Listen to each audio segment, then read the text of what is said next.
Hello, I'm back. This is Barbara Moore for Catch Your Breath 60.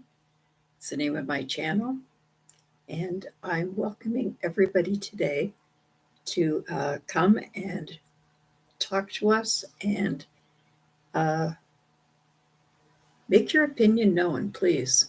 I'm feeling much better today. Um, my hand has been acting up for the last 7 weeks. And so if you have been watching me, for the last couple of weeks, I look like death warmed over. Can't help it. Um, Thank you, Nicola.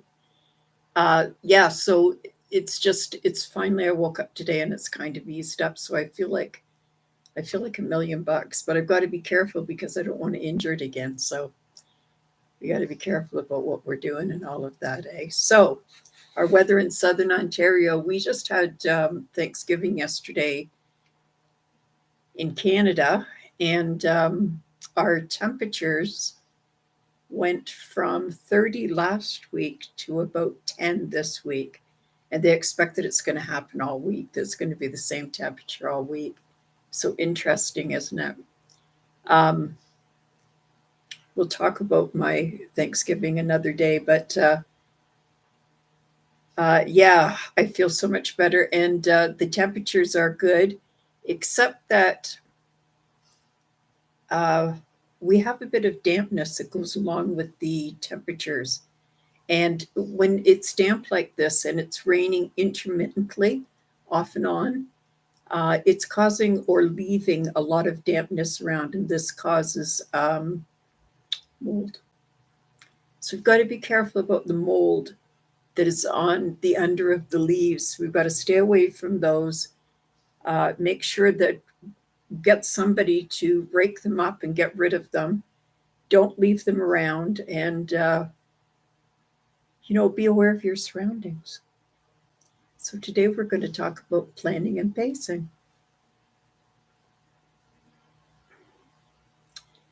When I was diagnosed with chronic obstructive pulmonary disease, two things had to happen. I had to learn to pace myself.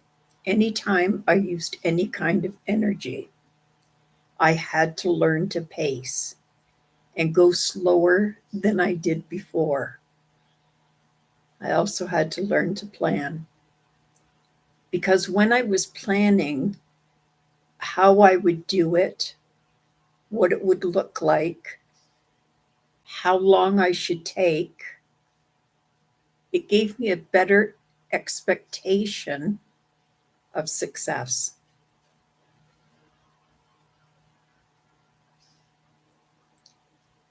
I hear people say every day, "Oh, I can't take it easy. I have to do it all at one time, and I can't take breaks in between doing a task because that just doesn't suit me."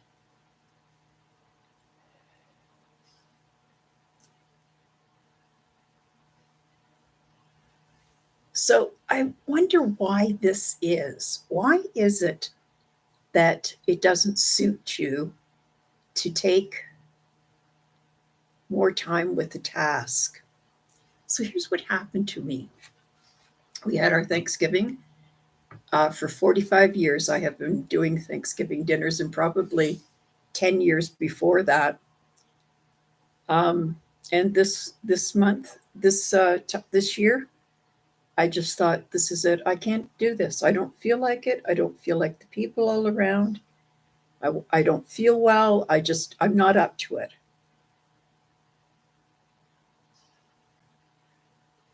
Um, and my daughter said, what are you doing for Thanksgiving? And I said, nothing, not doing anything. My son said, what are you doing for Thanksgiving? And I said, I'm not doing anything. And my other son said, what are you doing for Thanksgiving? And I said, I am not doing anything. And they all kind of went like nothing. And I said, yeah, I'm not doing it. I don't feel like it. I don't feel like the company. I don't feel like and I can't eat anything anyways. So This is one way that I learned to take it easy. So, this was, without exception, the quietest holiday we have ever had in the 45 years that we've been married. Is it wrong to say that to the kids, like I'm not doing anything? They certainly didn't want to do it, um, which meant that it wasn't that big a deal to them. They would have come begrudgingly, but if I had cooked it, they would have come. But so what difference does that make, right?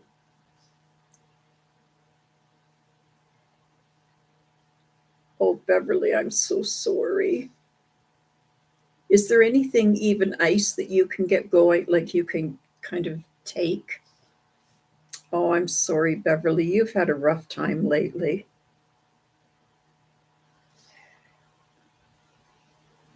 Yeah, so my daughter, she was feeling around. She goes, "So would you like it if I had it?" I said, "No, not really. I don't want to go out." She goes, "Well, we could bring it over." And my other son said, "Yes, we could bring it over," and all of that. And I said, "No, it's okay. We'll just have a little visit and away you go." And that's what happened. And that was good. And I don't feel one bit of guilt about it. I watched my grandson with his dad. They adore each other, fight like cats and dogs. And I thought, you know what? He's fine. He needs to go home with his dad today. He doesn't need to stay over. He needs to go home with his dad today. My daughter is fine without all the fuss and muss. And, why do we do it? Why do we keep doing that? We keep doing things that we can't do any longer. People say, I want to do it the way that I did when I was younger. Well, guess what?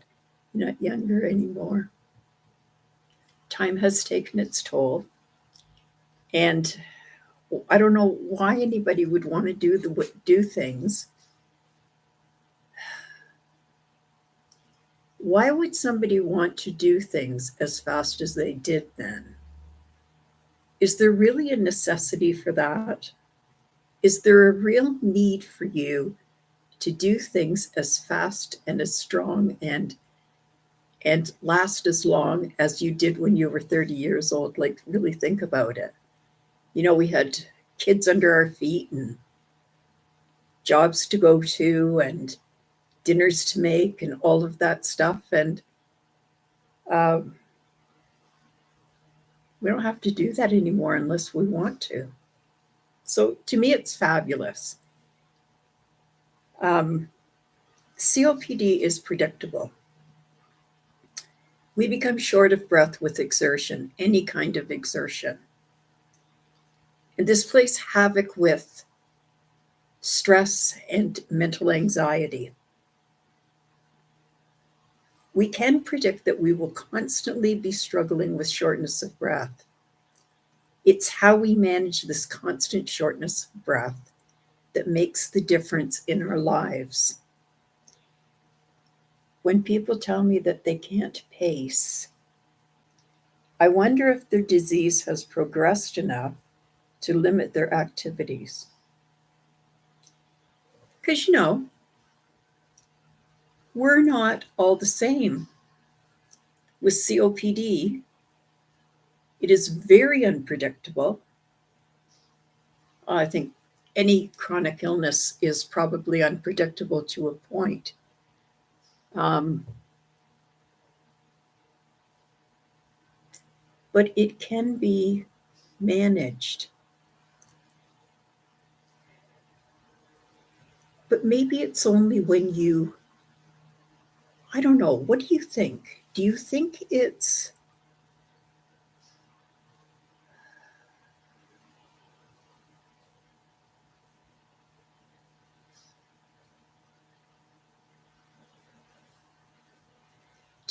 that people do more than they can do? Or is it that they just want to do more?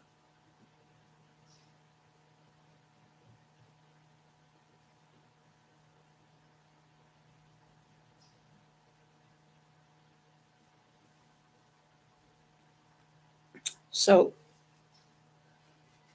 some of the things that I have learned in the last little while. So I've been down for 7 weeks with my hand. I've got a mitt on it so that it keeps it warm.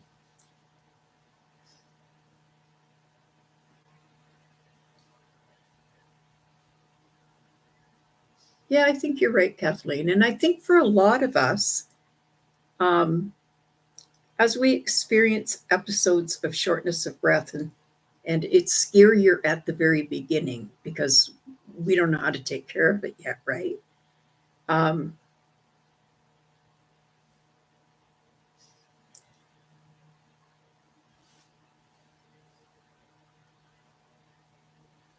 but Nicola,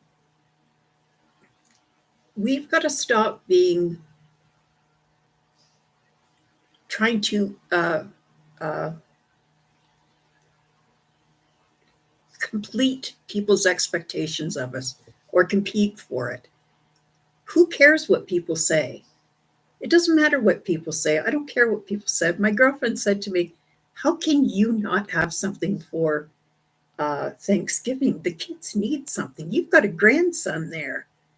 I thought, you think that grandson's going to care that Granny didn't have a Thanksgiving or that we didn't have holidays at Granny's or that it was no big deal we didn't have big dinners? Who cares? I don't care. I think the child will be fine. And the rest of them, they got to buck up and get over it. So, some of the things that I learned in the last, I said that, 7 weeks, um, I've learned to be mindful and to force myself to concentrate on being mindful and taking some time for it. Because when my hand was throbbing really bad and um, when I was trying to come to terms with the amount of pain, like I was having 2 Tylenol 3s and it wasn't touching it.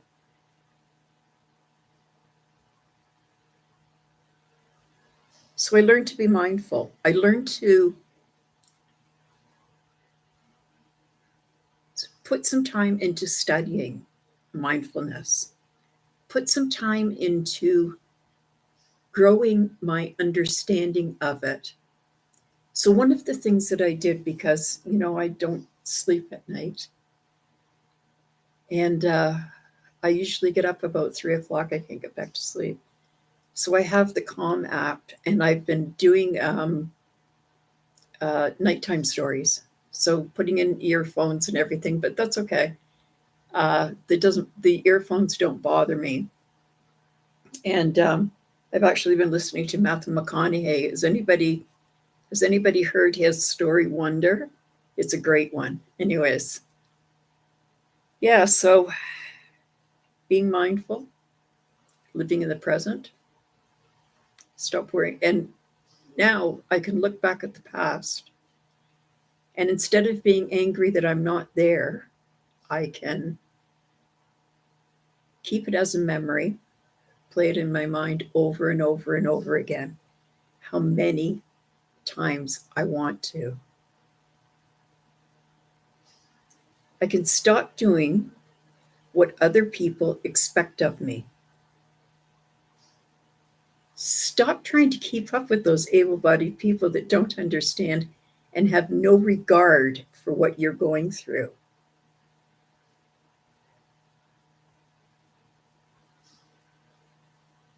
Yeah. Why do we care so much what people think and expect? If those people are rude enough that they can't educate themselves about COPD and why you are short of breath and why you can't do things, it sounds to me like it's a bigger problem.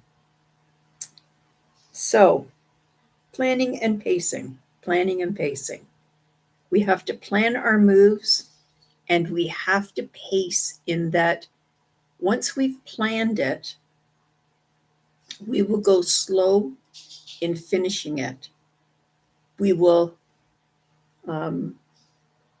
carry out tasks at sitting height so that you're sitting on a table or into a table. You're sitting at a table, at a table. Take it slow, take it easy, and commit yourself to being 2 or 3 times longer than you ever used to be. This is Barbara Moore. Oh, we got to do our meditation now.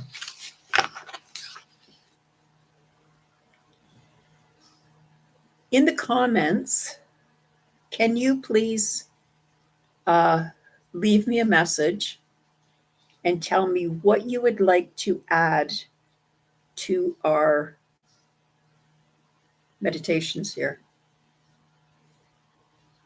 Somebody might have some, if you practice, or if you whatever, some people might have some really good ideas.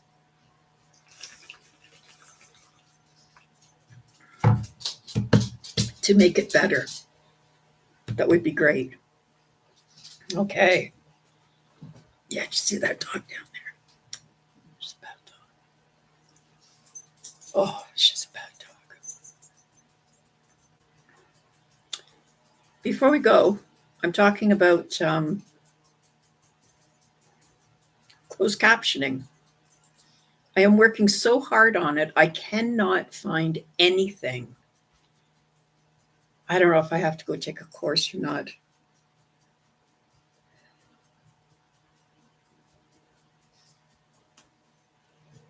Thank you, Cindy.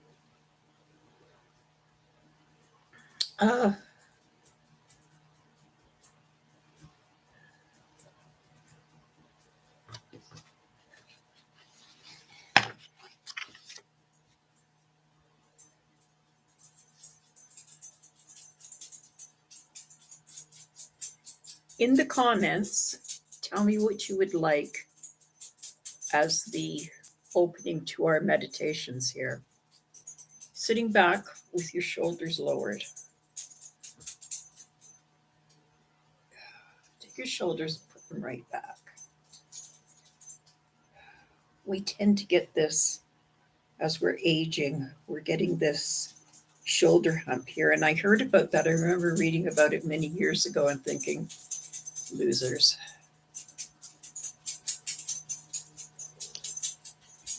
Anyhow, sit with your back straight and lower your shoulders. Place your hands on your lap, palms up, and concentrate on the breath. Remember that if you are a retainer, when you're doing the inhale and the exhale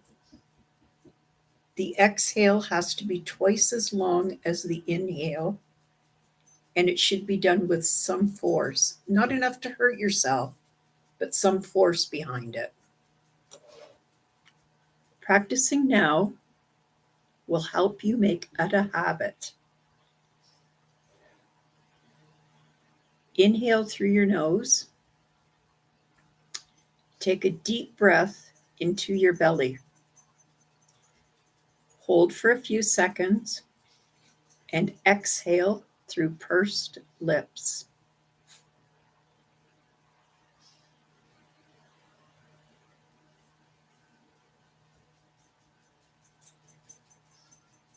When you get into trouble and you cannot catch your breath, invite this habit to become your go-to.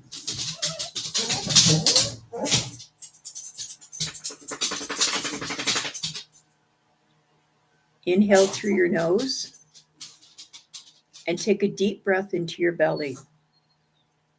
Hold for a few seconds and exhale through pursed lips. Hey! Go lay down.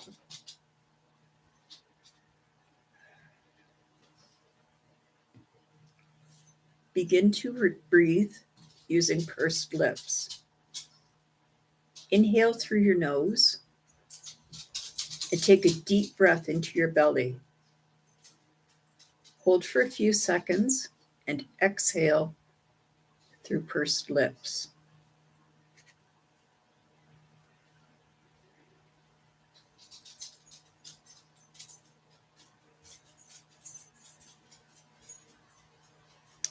Stay in this moment and concentrate on your breath.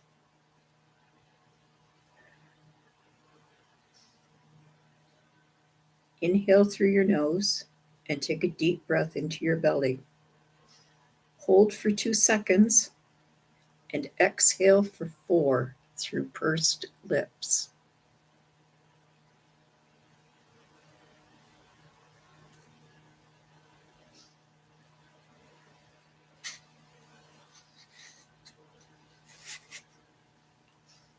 We are slowing our breathing pattern so we can breathe more efficiently. Inhale through your nose and take a deep breath into your belly. Hold for 3 seconds. Exhale for 6 through pursed lips.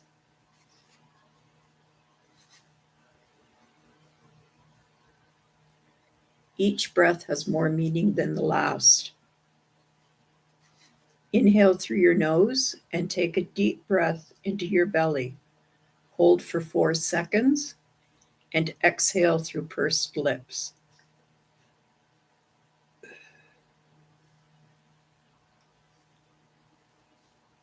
Notice how relaxed and calm you are. Inhale through your nose. Take a deep breath into your belly. Hold for 5 seconds. Exhale for 10 seconds through pursed lips.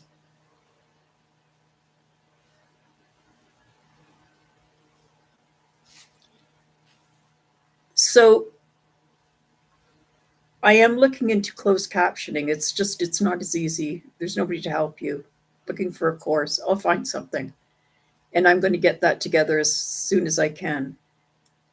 And in the comments, I'd like you to leave what you would like on the intentions, if you will, what those sentences could be, how we could change them. That's all today. Thanks, guys. I appreciate you showing up.